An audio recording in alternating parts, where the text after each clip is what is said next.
welcome to Project Recovery, a podcast about addiction. More importantly, it's about recovery, and it's brought to you by our friends at Reprieve Recovery up there in Morgan, Utah. For more information, check them out at reprieverc.com. It's a great facility doing wonderful things. Only been in the recovery world for a little more than a year. Yep. But making waves already. Yeah, they're great. A lot of good reputation, great services. All women's facility, and they can help you out. So check them out at reprieverc.com. It seems like it's been a while, bud. Yeah, it has been a while since we've been in here together. We were just talking. Last time we were together, we were in Morgan. Yeah, because you were getting married. That's right. It was amazing to see your lovely bride walk down the aisle. She's a beauty, huh? To Beatles, acoustic Blackbird being played in the back. It was great. And you wrote your own vows. We wrote our own vows. Yep. And here, can I be honest with you? Sure. I thought she said yes, so I guess so. Yeah, I thought your vows, because you're very eloquent and you're smart, and I thought your vows were going to be just like out of the park. Yeah. She killed it, bro. Oh, she killed it. You know what I mean? Yeah. Like, I was like, if he doesn't say yes, I will. It was like, I was like, she's saying all the right things. She did. No, her vows blew me away. Yours were good. Yeah. I'm not saying yours weren't. I feel but like if I had to pick a winner. Yeah. No, mine was a silver medal. Hers was the gold. Definitely. Yes. Yeah. And so, but it was cool to meet your dad and your mom and your brothers and your whole family. Yeah. I was really happy you were there to meet everybody. It was cool. Other than just a few people outside of the close friends and family, it was just close friends and family. So I was glad you could be there to meet everybody. Tacos were great. Yeah, we had Facile. If you haven't ever eaten there on 45th South, they're worth it. Yeah. They're really good. And then what? Warritos? Was that the drinks? Yeah, you can get those. I never had a Warrito at Rancho Market. Yeah. Those are good. So it was really cool, and I'm happy. And you played the music. That was great. It was having fun. you up there. A lot of 80s. Yeah, I was sitting up there with your sons. I go, do you want to see your dad perk up? And he was like, yeah. And so I threw some Pixies on, and it was like you were a hunting dog. All of a sudden, your ears peaked up. You looked around, and then we looked back, and then you got me. Yeah, it was a lot of fun. So thanks for letting me be a part of this special moment. And it's kind of cool to see this podcast come full circle. Mm-hmm. 6 years ago, we were going to start a podcast. It was a different podcast. Yeah. You had just gotten divorced. I had just gotten divorced. Right. And we were going to start a podcast about two dads navigating divorced dads. Yeah. Yeah, the world of being a newly divorced dad. And what do we do with it? Because our thought process was, or now we've got to be dad and mom, where there's going to be some certain things that we're going to have to adjust and try to figure it out. Running your own household, all that stuff. And so we thought, let's take the listeners along for a ride. Yeah. We probably taped 3 to 4 episodes. Mm-hmm. We put campaigns together. We put billboards. We put a lot of work. Did a photo shoot. Yeah, photo shoot. Yep. Yeah.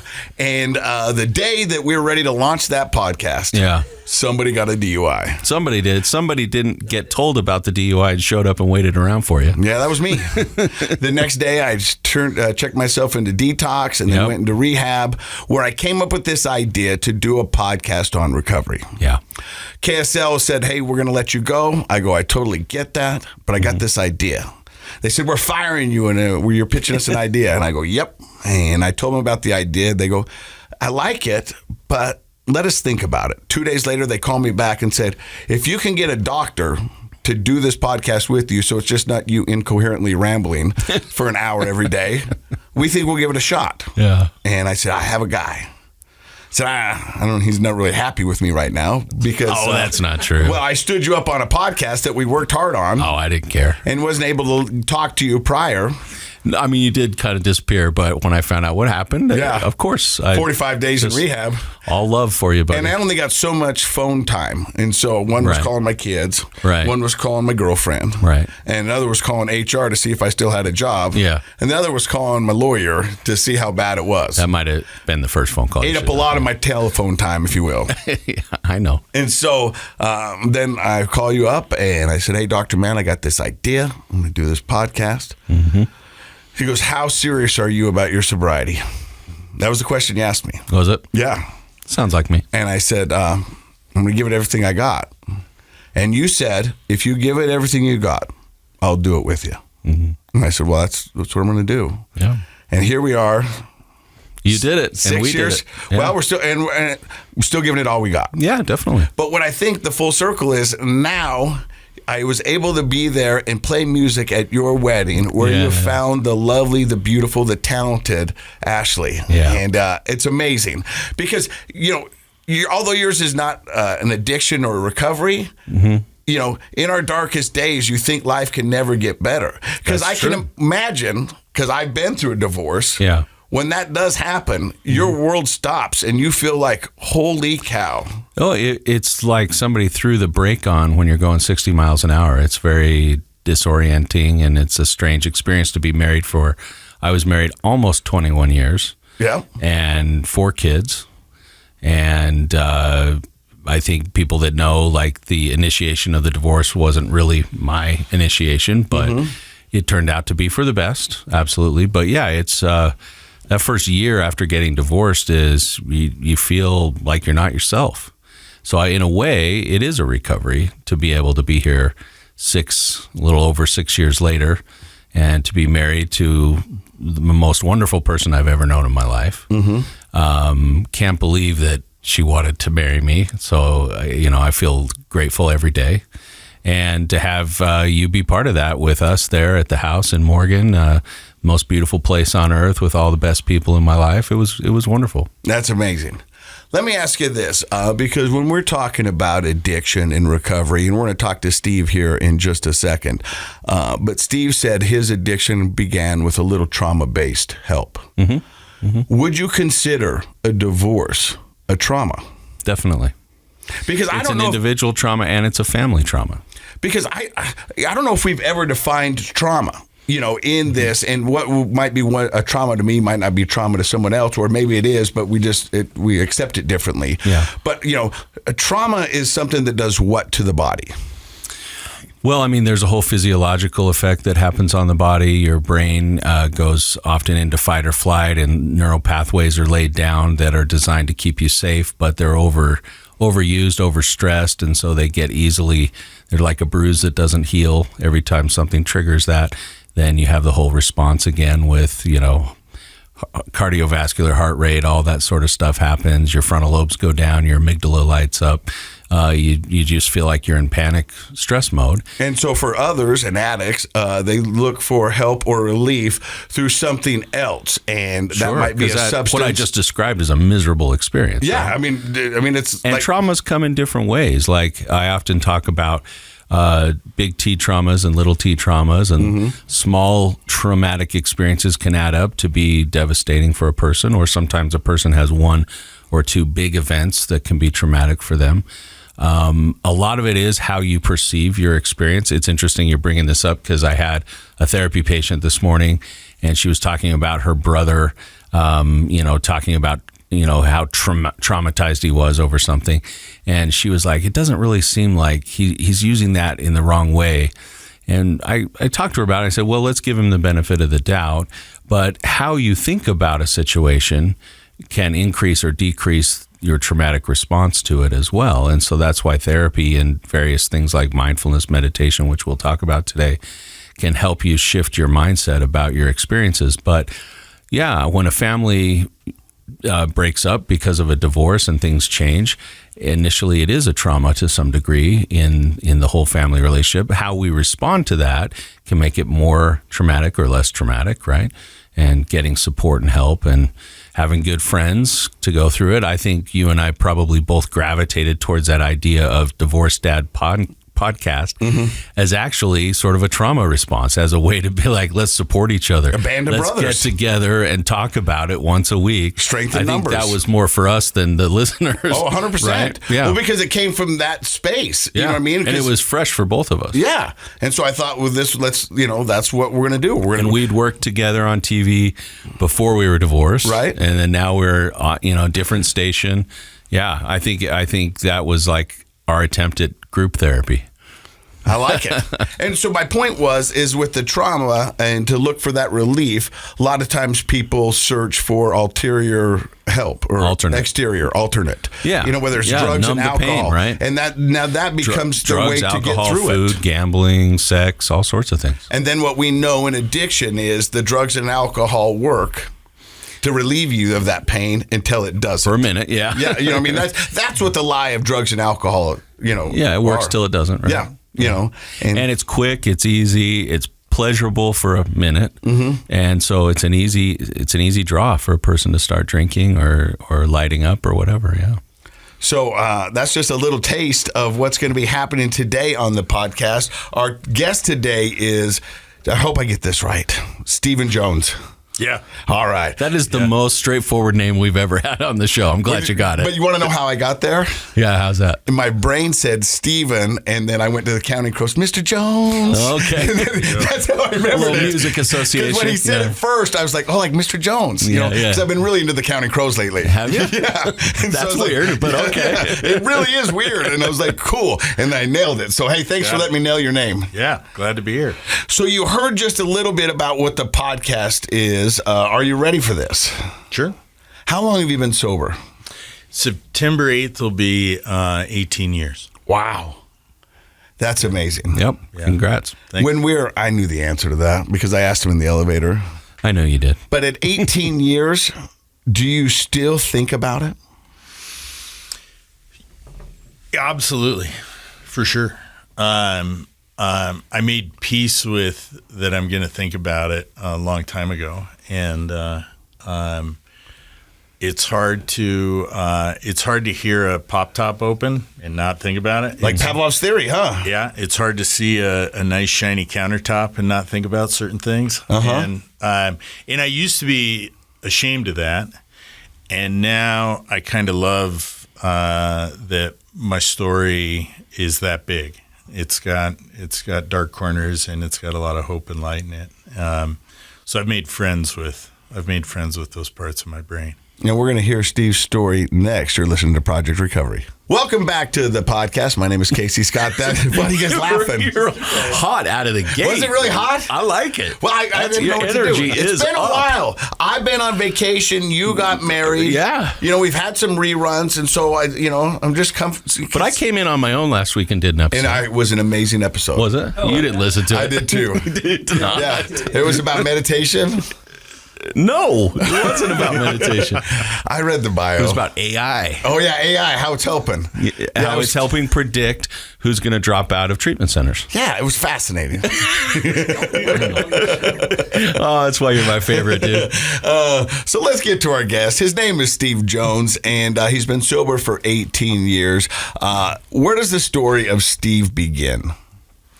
Billings, Montana. Yeah. Yeah. I just dive into it. Yeah. Just dive into it. As the youngest of three boys, and mom and dad, real mellow, normal childhood growing up, and super happy kid, and really outgoing, really full of personality and stuff. And then Religious family? No, like no, like we had a nativity, but it was like so that my G.I. Joes could kidnap baby Jesus. And but I think as I remember this, and I think everybody in my family probably remembers it different, but I remember that we rode our bikes to a school or to a church as a family on Sundays, and then stayed for the barbecue. And then when we were like old enough to ride further, we just rode by it. And it was just kind of cute, but none of us knew like if it was Methodist, Lutheran, whatever. There was no religious like we were Santa and the bunny. Yeah. Like that was, so it just wasn't. Religious and holidays. Right. Yeah. Yeah. Capitalistically religious. Kind of a secular holiday. Like a reason to buy stuff. No, but yeah. And it just wasn't anything I ever, that it wasn't a major theme in any of our childhoods. Let me ask you this, and you don't have to answer if you don't want to. Are you the only addict in your family? Yeah. So did your parents drink? Did they abstain? Did they drink like gentlemen? No, I think my dad as a young man got feedback from my mom, and And that was the end of that. Yeah. But I don't think it was. I know it wasn't like alcoholically. It wasn't anything like I experienced. But I do. And he has drank my entire life. And I can't think of ever seeing my dad intoxicated at all. And my mom, I think I maybe had the occasion to see her tipsy at a Christmas party one time or something like that, right? But they that just wasn't what life was about for them. Pretty mellow And super busy folks, like involved in their community. They golfed, they rode horses, they hiked, they camped, they involved politically. Like they were always doing things that were healthy and positive. They sound like amazing parents. Yeah, it's really an interesting thing that it took a sharp turn with me. I don't know if it's just that they were bright, and so their kids were bright and had a hard time being in like institutions like schools and stuff or whatever. But it seems like my oldest brother was edgy, my middle brother was bad, and then I was like, what the hell happened? Like, so it's funny because I come from a family of 3 brothers, and I explained my family like this. My older brother knew there was a line. I tap danced on the line, and my little brother was like, I don't know, somebody said something about a line. I really didn't hear him because he was so far past it. Yeah. And that's pretty fair. And that's how we were. And so my question is as the youngest of 3 boys, those ones are usually the crazy ones. Yeah, and I think it's a combination of like maybe parents chill out. After 3, you see like, they'll probably survive. and then also like I think there wasn't anyone around to sneak my oldest brother a beer. Yeah. And then there was maybe somebody around to sneak the middle brother when he a little bit younger, and then there was definitely somebody to sneak me a beer even younger. And so, do you remember the first time you had a beer? No, I don't really. I think I distinctly remember a party happening at my house when I was like 12 or something, and somebody putting like my brothers threw a party while my parents were out of town, and like some older kid putting beer in my cereal. Which that didn't hook me. I wasn't like, this is incredible. Cheerios and Coors, man. Right, yes. right. Mom, get the Coors. But I don't remember effects or anything like that. And I don't really remember. I think, part of my story we were talking about at the beginning is that there's a moment where an influence or two from outside of my family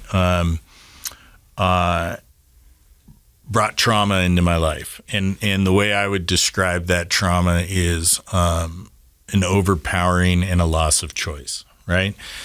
And nobody knew about it. And I don't even think it was available to me. And I don't mean to be vague about this, but I don't really remember it. And so nobody knew about it. Nobody knew to talk about it. But I quickly accelerated my relationship with sugar and anger. And I would say that sugar was my obvious first addiction, and then it was anger. It was like rage. And I learned really quick, like, I'll hurt you before you hurt me. Let me ask you, Dr. Matt, and I think it's just interesting that he brought this up, but can we be addicted to emotions like anger? Sure. Anything that stimulates you can become addictive to a person. And so your own, we talk about the addiction to dopamine, where people are thrill seekers who do dangerous things to get the rush of the adrenaline and pleasure seeking for a dopamine. And anger, I certainly see that a lot in my practice, where especially young men get that rush and a feeling of empowerment and safety, even like you're saying, I'll get you before you get me. So if you think about chemically what's happening in your body and then what's happening interpersonally, there's a lot of benefits, so to speak, to the person who's getting angry all the time. So trauma gets you addicted to your first thing, which is sugar, and then anger. Yeah, and I think it's like there's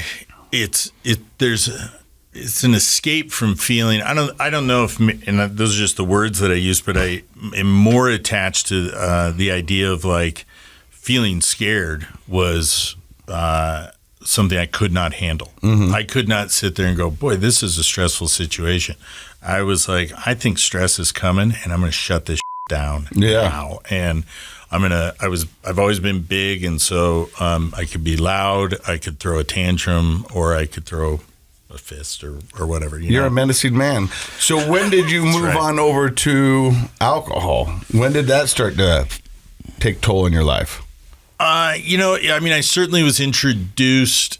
It was around in my family, but I never I don't remember any impairment amongst family members or anything like that until like my brother's high school parties when parents would leave. And so like I look back and it's funny, like sometimes our parents, I think they would leave for like, you'd be like, we're gonna go out for groceries. And my brothers would be like, let's throw a kegger. Like, how are you going to fit that? Like, were they going to another state? Yeah, no, it's like, I mean, it was Montana, so it's like, this is going to take a little bit longer to get there. But I remember, like, I think they were like, we're going to a dinner party or something like that. We're going to be on for 3 hours. And then, like, just out of the shadows, like, junior high kids would convene on our house, and everybody had stolen, like, a quarter bottle of schnapps from their parents or something, and, like, and that's what I remember. I just don't remember my first drink, and that tracks because my relationship with alcohol was I black out pretty quick, but I can stay up in a blackout for days. And so it's kind of horrifying. Like my brain is shut off and I'm just sort of this like walking amygdala. Kind of on autopilot. On autopilot. And the autopilot is irritable, usually. And just bonkers. Like I had it never occurred, restraint never occurred to me. We were talking off air and, your love affair or hate affair with alcohol is similar to mine. It was like we were always winning the race, but there's nobody racing. Yeah. And people were like, but why? And you're like, I thought that's what we were doing. And they're like, no, that's not what we're doing. I'm winning this drinking contest. Yeah. They're like, there's no contest. Yeah. Yeah. I remember a girl in high school saying that she didn't see the point of drinking if you weren't going to black out. And I remember when I heard that, I was like, I've never felt so seen. I was like, people, oh my God. Like she truly gets me. Like that's finally. like a Hallmark card. Yeah. It was crazy how much that resonated with me. But I get it because I used to think the same thing. I was like, I don't know why people drink. Why would you just have a drink if you're not getting drunk? Yeah. Why not drink something you really like? Yeah. Like a Gatorade or a glass of milk. Yeah. If you're just having a drink, have a Pepsi. Yeah. Yeah. And so I was like, I'm not drinking because I like it. I'm drinking to get drunk. Yeah. Yeah. So at what point does it first present itself as a problem? Pretty early. Like I remember the first time that the cops were involved was we had a group of us plan our first like junior high boys camping trip. And we had an older high school guy stash some beers by the side of the highway. And so after we left our parents, we dipped down, got these beers, and then went up. And our dads were on to us because this was on the property behind our homes outside Billings, Montana. And our dads had ridden their horses way beyond and then circled back around and were hiding in the trees. They flanked you. As we all started. They flanked us. And then we started drinking, and pretty quickly they shut it down and hiked us all out. And so that was like the first time. And then the second thing that really drew me to it was, this is so silly to say, but like, I don't know if it's true or not, but we felt like legends when we were back at junior high. Yeah, some street cred. Cops were involved. We had beer. We were like, You were the bad boys. And then from there, off to the races. Like high school was inebriated constantly, and getting kicked out of school and arrested, getting into fights, getting beat up, one disastrous relationship after another. Like high school was a horror show. At any point, does your mom and dad or your brothers sit you down and go, "Hey, Steve, what's going on, man?" Yeah, my brothers were quite a bit older, so I don't remember that happening too much. And my old brother that was just older than me. He was having fun too, so I don't know if it occurred to him.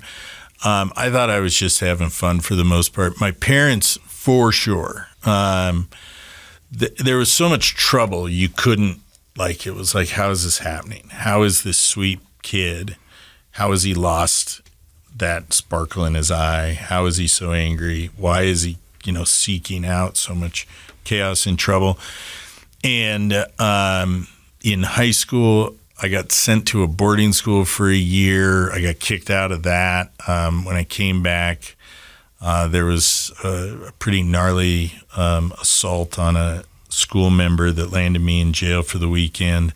I ended up in a 2-week outpatient treatment program, and I remember this Marine saying to me, I can guarantee you it'll never be fun again. And I looked right at him and I said, it'll be fun on Friday, bro. Like, it never occurred to me to stop. And I went to a treatment center, an inpatient treatment center for a day, jumped out like a 3rd floor window and ran away, was like, stole a birthday cake and lived off that for like 3 days, just partying and lots of crazy and growing up in Montana, a big part of our story, I think for my generation, probably still the same, is suicide. Like, there were so many suicides and car crash deaths from drinking. And, when you're that isolated and rural and there's this real toxic idea towards mental health and stuff, that we kind of banded together and felt like nobody understood. Felt like, I think on some level, we kind of felt like we were dying. Misfits, maybe? Yeah, I mean, for sure. Like, we were the, like, when I listen to the old records of, like, whether it's like Nirvana, Pearl Jam, it's like this is not a happy group of young people, they're like, we were disenfranchised. We felt, and I was a big, tall, straight, white lawyer's son, and I felt that. Imagine, it's crazy that you bring up like Nirvana and Pearl Jam and that. I remember when that first came out. I mean, it was grunge rock. It was just this lonely, sad, this angst-ridden music. Now you go buy cucumbers and it's played in the grocery department. Yeah, you know what I mean? Yeah. And presidential elections are being brought out to it. Yeah. And people, and you wonder, like, that's not what this music was designed for. This was for a generation that was forgotten about and that was angry and mad and wanted to let the world know that they were here. Yeah, it was kind of that post-punk sound. Yeah. And it was definitely angst-ridden for young people. Steve, I have a question for you, and that is, so you mentioned this traumatic event that you don't really remember super well, and then you also kind of talking about this cultural effect of, being disenfranchised and banding together. And do you feel like one of those had a bigger impact on your behavior? Because your behavior was driven towards alcohol, but it was also just angry behavior, right? Rebellious behavior, getting kicked out of boarding schools and things like that. Do you feel like those were equally contributing to you, or do you feel like one was more powerful than the other? I think the most powerful one was, so when I was in treatment, the memory that was foggy to me, and throughout my whole life, I would have night terrors. If I went to bed sober, they'd wake up and there would be blood in my bed from like having hit my nose or like scratched myself. And so it was important that I drank. And when I was in rehab, about 2 weeks sober, the memory came forward. And the memory was at one of those parties, being attacked by a group of wasted high schoolers as a little boy on my own. And I asked my parents about it at Family Week or whatever. And I remember I said to my parents, do you remember this? And I kind of remember the blood leaving my dad's face a little bit. And he's like, I remember exactly what day that was. We left, and you were best friends with your mom. We came back, and you were never friends with your mom again. And then I faked being out of school sick for like 3 weeks, and they were calling in like experts, and I was just going through this PTSD thing like crazy. So and this group of high schoolers was a group of drunk girls, and so the thing that really stood out about that was that then I had this weird relationship shift with my mother, and I looked to my friends. And so I would say that like the anger, the fear, the rage, the mix of that drove the whole bus. Gotcha. And behind all of that, it's just fear, like the terror of that moment. And maybe the fact that they were girls and you were a little boy, it was, really challenging to your sense of masculinity and developing sense of being a boy. Yeah. And I think that all the messaging back then from all the music I was listening to, not those bands, the bands we were just talking about, I think were a reaction to the music of my earlier childhood, which was like, I'm embarrassed to say something, like Motley Crue and Dr. Poison, Feelgood. all of that stuff, which Every was Rose very Has Its much Thorn. this like conquer women attitude. Yeah. And women had conquered me. Yeah. And I, for some reason, I didn't react to it like a champ, I guess because I was 8. Well, I mean, that's that prepubescent time when, like Alfred Adler talked about, striving for competency, late childhood before you become a teenager. You're really trying to find a path that you're going to then land on when you become a teenager. And so kids are trying to find themselves. It's the beginning of that identity. So in many ways, that might have been the worst time something like that could happen to you. I think so. And then nobody knew what happened. So there wasn't a therapist involved. I turned to like my older brother and his friends and was like, hey, what's up with girls? And they were like 14. So it was like all these dumb guiding me, and my response was nuts. Like my response to my relationships with women and stuff was, and that even affected your relationship with your mom. It sounds like. Yeah, it did, and nobody understood it. I didn't understand it. Sure. We didn't get that happened. Well, because it's hard for an 8-year-old to process that kind of information, and let alone to have anybody else to bounce ideas off other than your 14-year-old brother. Yeah. And I think what's actually I would add to that is it's hard for a 40-year-old guy to know how to process that stuff. Like Definitely. That's something in my own work and stuff. When I'm talking to other folks. It's incredible how much men have to fight the idea of, man, I went through something as a kid. Oh, yeah. And that's part of why I think it's important that whenever I get the opportunity, I do include that part of my story is that because I meet guys all the time who just are oblivious that should impact them on any level. Yeah, that's a good point. So you graduate high school. Yeah, I mean, barely. And I got a conditional acceptance to Harvard on the Hill here, the University of Utah, and I joined my brother's fraternity and quickly set about making a spectacle of myself in higher education. And here's the thing: is I too was I like how you put that. I was a fraternity boy, and I'm not putting any blame on the fraternity, but it is a fertile ground for letting the youth run amok. And not only that, you are actually championed and challenged for your partying and drinking ways. Yeah. And, almost too, you want to talk about being a bad boy getting busted with your dad drinking on the mountain. I mean, if you can do some stuff in a fraternity, I mean, you're idolized. Talk about becoming a legend. Yeah. And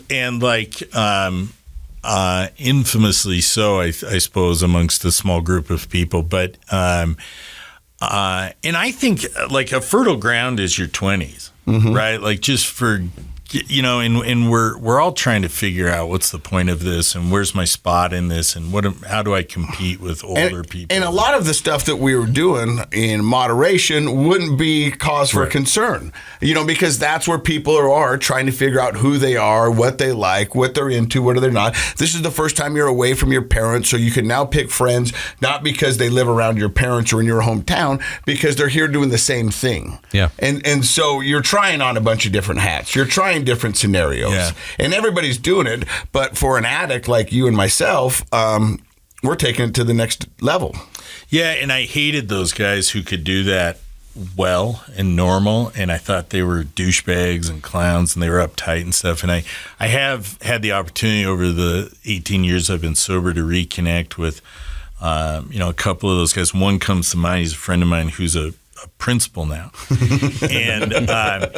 And he, I think, was like hurt for me, and I couldn't handle that kind of pity, and I was not kind towards him at all.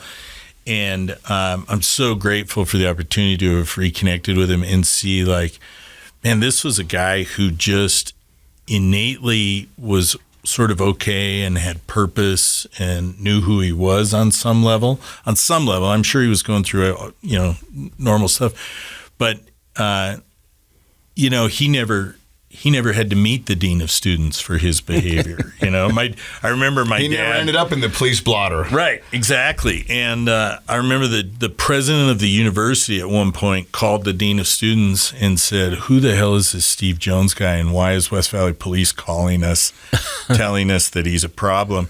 And my dad was like, "Do you have any idea the tens of thousands of kids that go through the University of Utah and no one in the administration ever knows their name?" Yeah.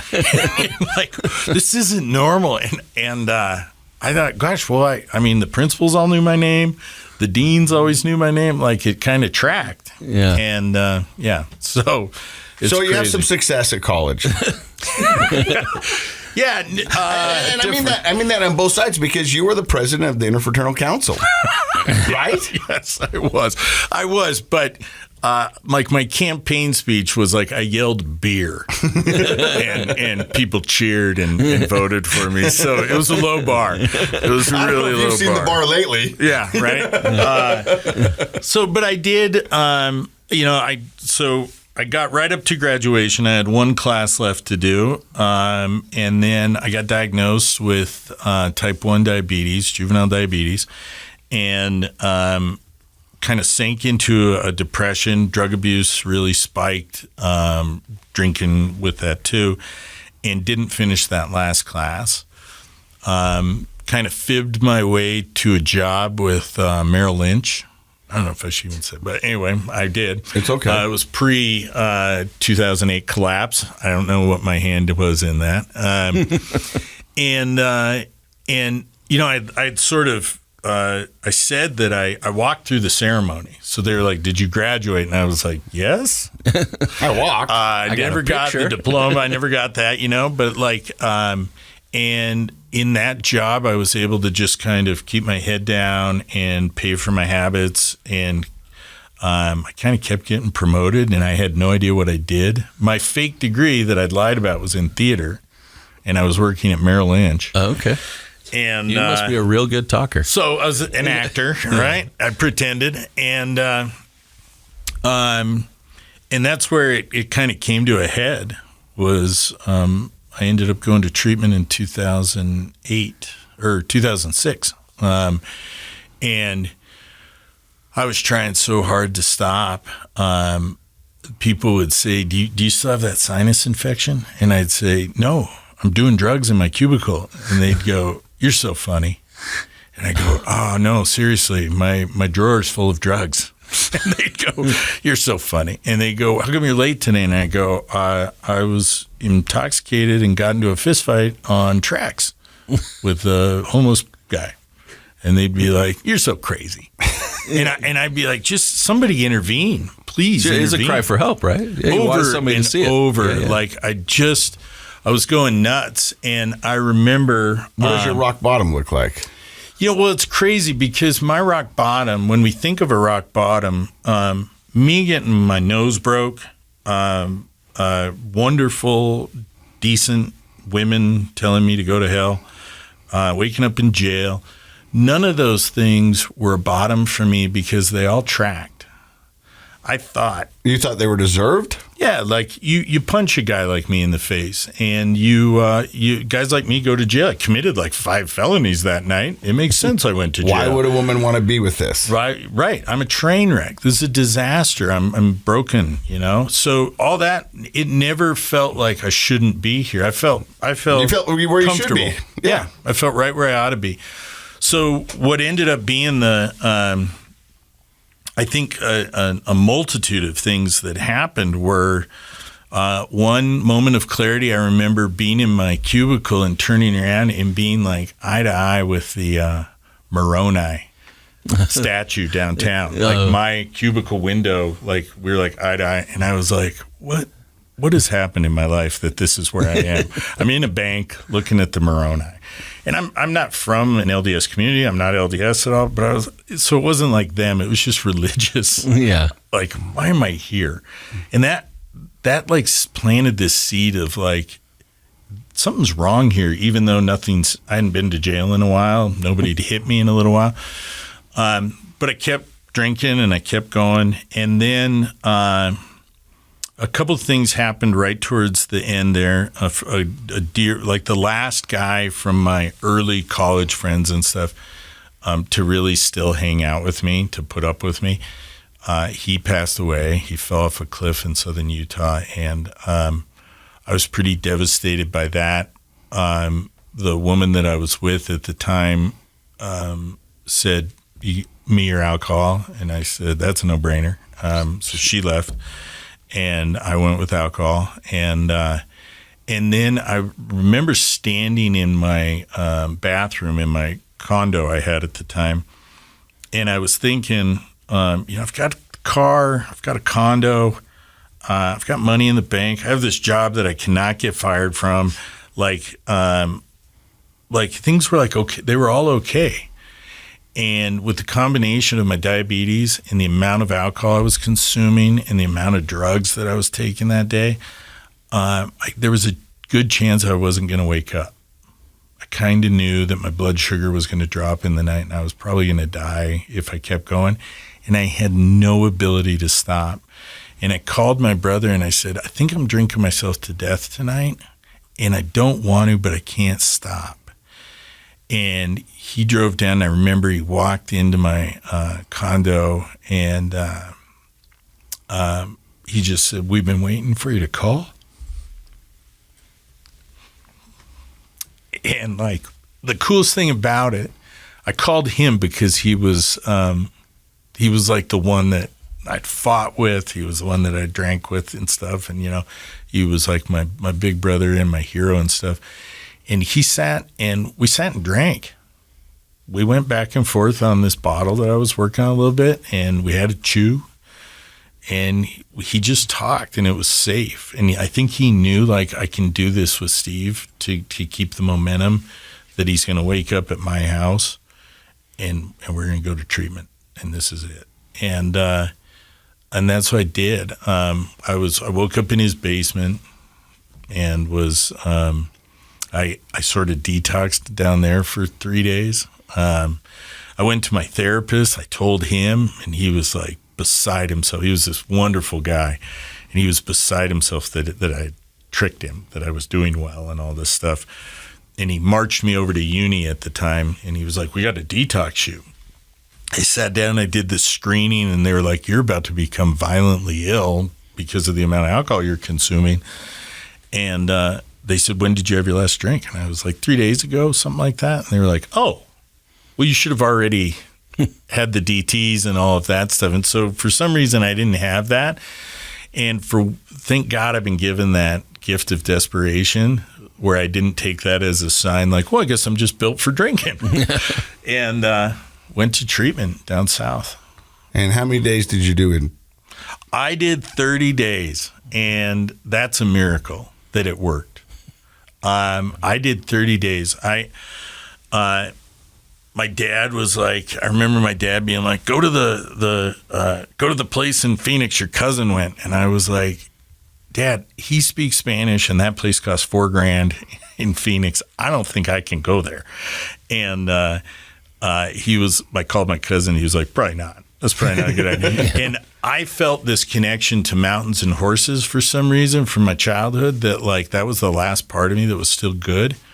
And so I really advocated I didn't know at the time. I thought all treatment centers had horses and mountains. They don't. They don't. They're $4,000 in Phoenix, you know? Like there's a lot of holes out there. And, but I just wanted to be around horses. I just wanted to be around that part of me that was still good. A little equine therapy. Yeah.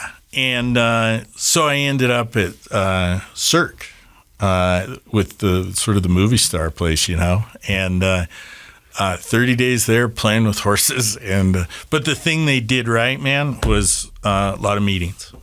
A lot of meetings. And they introduced me to the program that rebuilt my life. 12 steps. 12 steps. And rebuild your life you have done.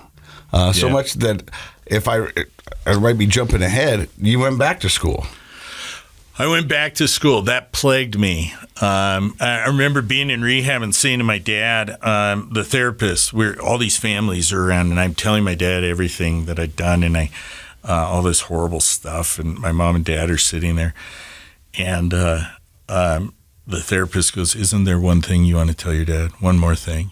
And I was like, "No." Nope. No, and cool. He goes, "No, I think there's one more thing." And my dad, who's this normal guy, is looking at the therapist like, and me like, Jesus Christ, what's left? Like, what else do you do? And so I got all this courage up, and I was like, I didn't graduate from college. And my dad's like, God, who cares? Like, we're in rehab. I'm glad you're alive. And I didn't know, I misunderstood everything about my childhood. And I misunderstood my father and my mother on so many, because I was just seeing everything through this lens of fear. Yeah. And so I didn't get it. And that kind of led to the next question, which was, I said to my dad, like, do you even like me, man? And he said, I don't, but I love you. You're the weirdest of my kids. You're the artistic one. You're the sensitive one. I love what you brought to our life, but your behavior makes you impossible to like. You are cruel. You're selfish. You're mean. And that was, I mean, I get goosebumps now just remembering that moment. I mean, imagine how hard that is to hear. Right. But imagine how hard that is to say to your son. Yeah. You know what I mean? I mean, that took a whole level of honesty and bravery on both sides. That's some real authenticity and I'm sure your dad had been contemplating his relationship with you for years before he could get to the point of that level of honesty of like, how do I really feel about my son? And that fits with your story. I can see why. Or as Steve would say, that tracks. Yeah, that's logical, right? Yeah. So then I go back to school because I've told everybody. I go back to school. They've changed the requirements. Yep. So now to get a theater degree, you had to have a bunch of math. And that's not sense. That's not what Steve's strong suit. So I sort of flubbed my way through. I can't even tell you how many math classes I had to take before I passed one. And then I quit my job and I started to work for a nonprofit. I came in contact with a child psychologist who was kind of a first mentor to me, and I started taking some psychology classes, and she asked me one day, she said, "How you doing?" I said, I'm so passionate about this idea and I don't get it. I don't understand. I'm in there and I don't like it, and I don't like the cohort and all this stuff. And she said, "Well, why are you doing it?" And I said, "Because you're a child psychologist and I want to be like you." And she said, "Oh, sweetheart, you belong in the gutter with the people. You're a social worker." and so I was like, that feels like kind of a shot, but it wasn't.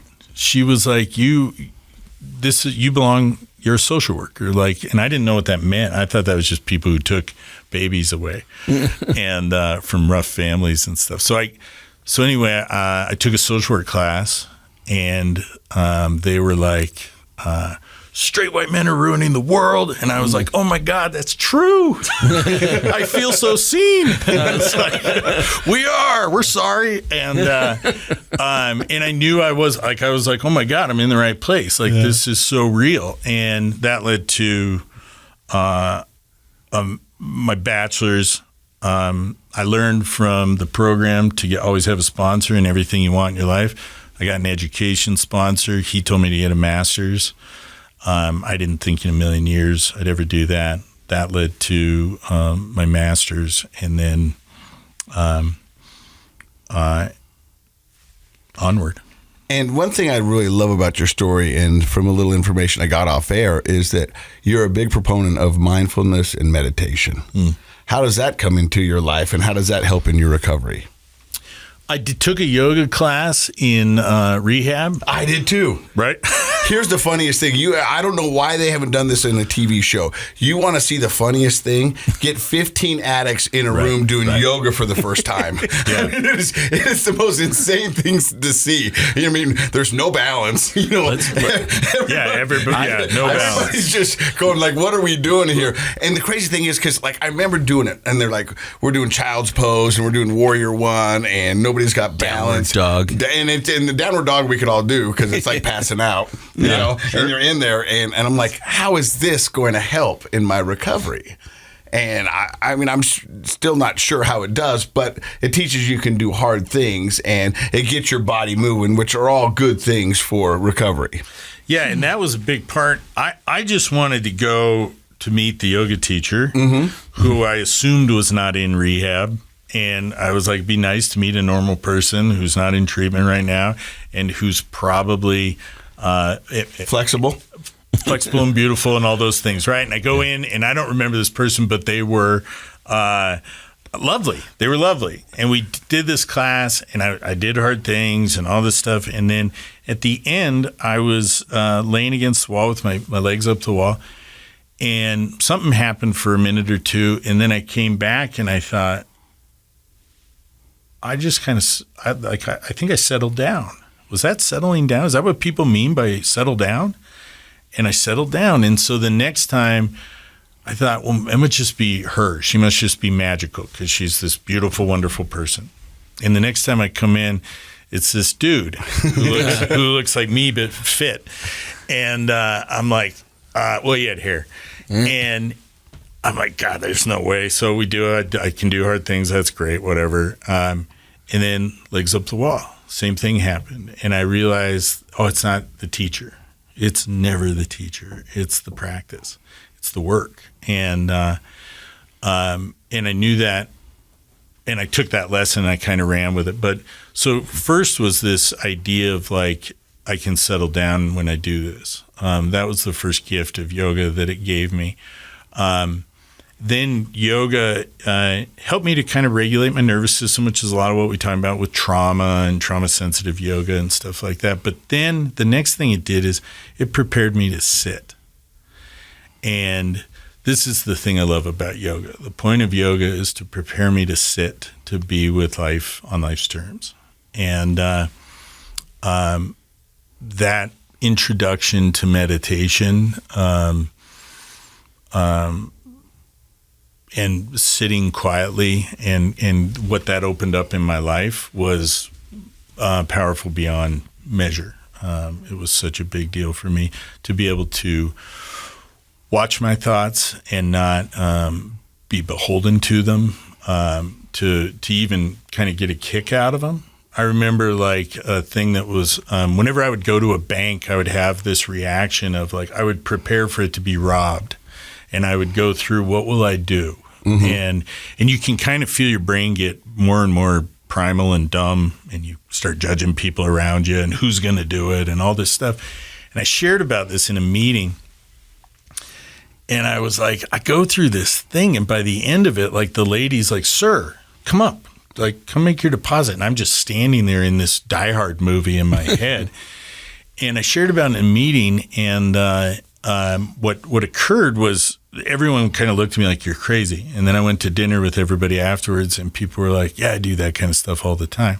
And what I learned was the relationship between trauma and addiction. This is a PTSD response. I'm in fight or flight all the time. And when the minute I get a moment to settle down, fight or flight kicks in. It goes, what could go wrong here? Yeah. You know? So sitting and watching that and learning, like, this is automatic. This isn't me.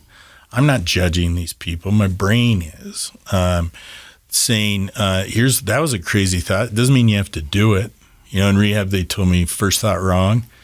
And it was like first, second, third, fourth thought wrong. And if I can sit and watch those, like the fifth one that rolls around is usually reasonable. It's like, just stand here, dumbass.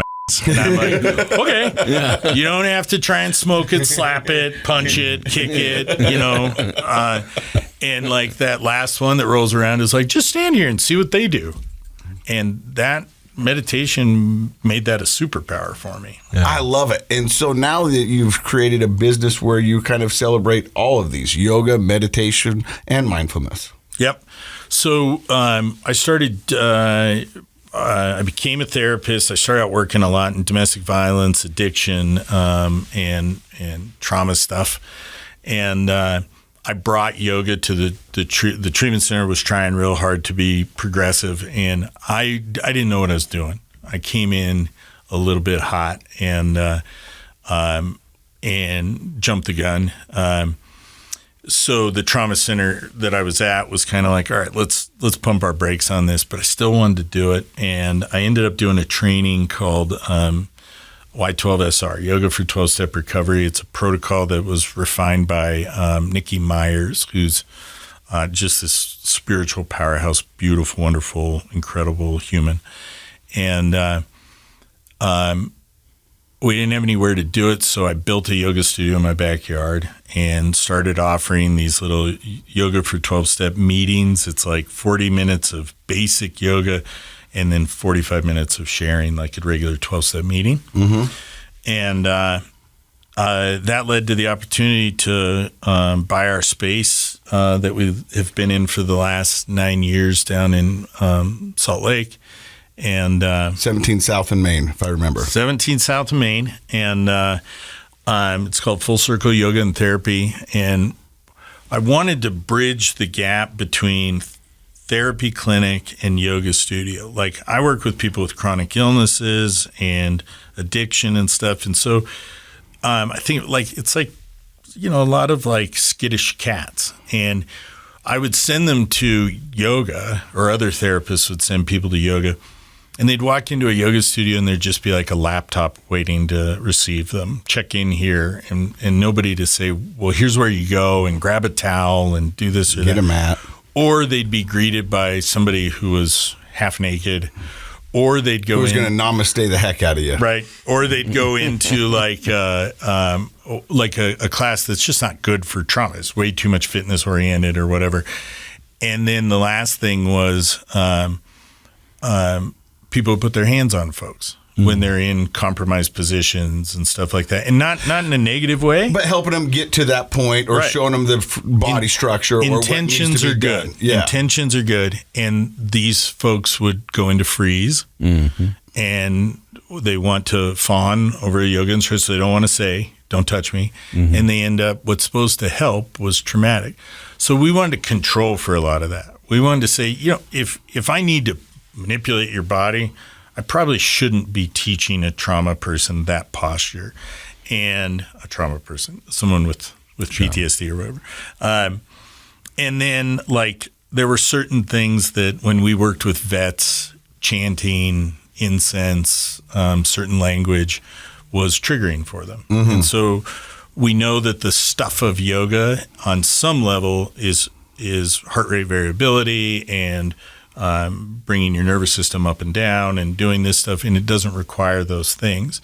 So we wanted to create a place that honored those things, that said, these are our roots, this is where we come from, but we're working very specifically towards trying to help with these things. And so we want to get any potential obstacles out of the way.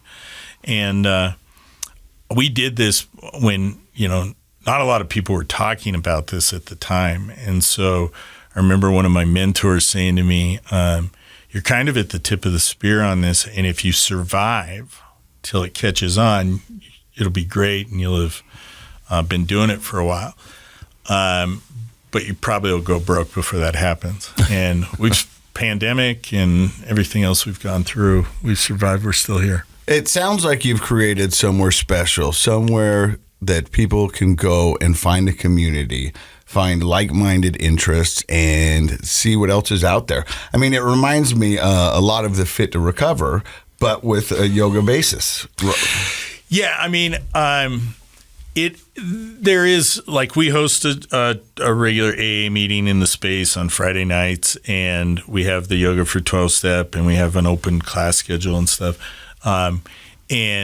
I remember when Fit to Recover opened, I was like, damn it. And I'm good friends with Richie, who was on here. And I think there's this really beautiful movement right now in the recovery world of all hands on deck. Mm-hmm. And it's so, like, people are dying. And the opioid epidemic and the fentanyl issue, like, if it might help, let's do it. High tide raises all ships. Yeah, absolutely. You know, so I think that's and what we talk about here on this podcast is you've got to find, I look at recovery like all you can eat buffet. I grab my tray and I come down and I go, this makes sense, and I put it on my plate. This makes sense, and put it on my plate. We ought to have as much stuff out there for people to choose from and find a recovery that's going to work and make sense for them. And when you do that and you put together a complete plate, recovery is possible. Recovery is beautiful. And as you're a test, I mean, it is. I mean, think about where you started and where you are now. I mean, if you would have told the 14-year-old you're going to end up owning a yoga studio with the masters, you'd have punched that guy in the face. Yeah, totally. And you would have just been so overwhelmed by what path that would require me to be on. Right. And so grateful for the hardships that steered me to the life that I have now. But yeah, absolutely. Like, I have every once in a while I have a conversation with somebody from back home, and I was only ever in my addiction back home. So nobody has gotten to know this guy very much, you know, and you can tell, and they'll say, I'm still just trying to wrap my head around that you teach yoga. And everyone goes through that when they meet me. The first thing anyone says is like, you own Full Circle Yoga and Therapy? I go, yeah. And they go, do you teach yoga? And I go, yeah. And they go, like the class? Yeah. And that's the point. Like, we wanted a place of yoga where it was like, there's nothing to perform here. You don't have to do anything to get ready to come here. Mm-hmm. Just be here. And if what you do no today, Lulu required. No Lulu required, and no movement required. If, like, the best thing you do today, if your yoga today is you walk into Full Circle and lay down on the floor and don't die from an overdose, like, how do I improve that with a posture? That's crazy. You nailed it. Like, my hat's off to you, and I love you. Like, that's incredible. And so we wanted to create a place where we delivered on that. And we're trying. Like, we're human. And the crazy thing is we don't have anyone to go, hey, how do you do this? So we're making lots of mistakes along the way, but it's all in good effort, you know. Sounds like you're doing wonderful things. And you're also a therapist. And so accepting new clients, or... Yeah, I've got a wonderful team of people that work for me, and it's growing. And I've got a bunch of lovely yoga instructors that work for us, and so we're growing. Richie and I are always trying to figure out different things we can do together and stuff. Yeah. Well, Steve, I want to tell you what, this really made my day. I've been missing this. I've been missing Dr. Matt. I've been missing the project. And to hear your story and have you come full circle and listen to your story has been amazing. So thank you for sharing with us and for our listeners. For sure. Yeah, if people want more information about Full Circle Yoga and everything that you guys do, website, Facebook? FullCircleUT.com, and we're on Instagram. I recently delved into TikTok. That's a load of shit. It's so miserable. And we're on Instagram and Facebook and everything. Yeah. We'll put links below this, but thank you very much. Yeah, thanks. Dr. Matt, your thoughts on our man, the myth, I the love legend. the personality and the honesty. It's really great. You did say one thing, and then you said another thing. The thing you said was, the gift of desperation. Of course, a lot of people, that's a term that people talk about, and how that gift allows a person to finally change, and accept the help that's available and become the person they should be. But I also thought about it on that term. You were talking about how the opioid epidemic and fentanyl and everything has created a sort of a cultural gift of desperation. I think the gift has created places like Full Circle Yoga, FTR. Like now, instead of just having one or two options for treatment, which wasn't that long ago that there weren't very many treatment options. Mindfulness, meditation, yoga weren't typically part of it. It was kind of get you sober, do a 12-step. And now the desperation that we're feeling in our culture has also, I think, been a gift to the fact that we have new services, more services, things that might fit with different people's needs. I love how Casey's always talked about, like there's 1,000 different ways up Sober Mountain, and all we want is everybody up there. We want everybody to benefit, but when people walk into a certain type of treatment center and feel like these aren't my people, they don't know where to go, but now we have other options. So that was just a thought that your story kind of brought into my mind. I had never thought of it that way. We've always thought of the gift of desperation being an individual person's, gift. But I think it's cultural, and it's providing some good things in response to the awful epidemics we have. I just want to say, like, in the longer I'm sober, the more I go through a metamorphosis and my sobriety looks different over and over and over again. And the reason it looks so different is because I keep coming in contact with people who are sober, and these incredible people who changed their spots, and incredible people like me that people in power said were criminals, were not enough, we're never going to make it, we're going to go to prison. And some of these people are, they're angels. You know what I mean? Like, I don't believe in angels, but like they're the angels of my life. They make my life. They're these brothers and sisters in sobriety. And if you're feeling like you're standing in front of one of those places and it's not the right fit, just pivot. There's somewhere else that we are like dying to meet you and greet you. And we've got a spot for you. Like, people have a spot to say, we love you because you exist. That's it. And what you've done isn't you.